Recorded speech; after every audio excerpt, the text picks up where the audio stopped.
Hi, this is Paul Martinelli. You know, about 5 weeks ago, I had really a lifetime experience, an opportunity to have lunch with my friend and mentor, John Maxwell. While John and I were having lunch, he asked me about making the shift from owning a cleaning business and being an entrepreneur in that field, and then stepping into the teaching, speaking, coaching, facilitating kind of industry, and what I had been able to take from my experience as an entrepreneur in one industry that has benefited me in this industry.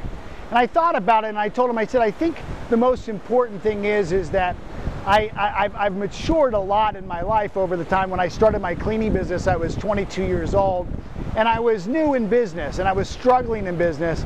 And oftentimes when we lack the maturity, we lack the focus, and we lack really the awareness, it's easy for us to get distracted on all kinds of other ideas and possibilities. And I said to John, I said, you know, in the cleaning business, I was always entertaining other people's ideas, other opportunities. I was always almost looking to next deal the cleaning business.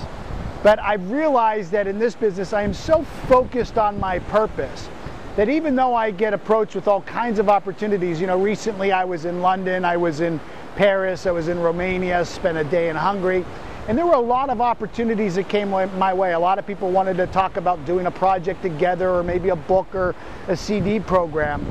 And you know, John said something that I just think is brilliantly powerful. He said this, he said, you know, a loss of focus is a horrendous waste of energy. Now here's a guy who is one of the top speakers. He's the all-time 6-time seller on Amazon.com. He has sold 20 million books in the last 5 years. He's a wordsmith. And he says that a loss of focus is a horrendous waste of energy. And he said to me, he said, Paul, you know, nothing will cause you to lose focus more than other people's ideas. Isn't that true? Then he went on to say, he said, you know, I've come to find and realize that there's only two types of ideas. He said there are those ideas that will work. And he said there's those ideas that require you to do a lot of work to make them work. And he said, I encourage you not to spend any time on those type of ideas.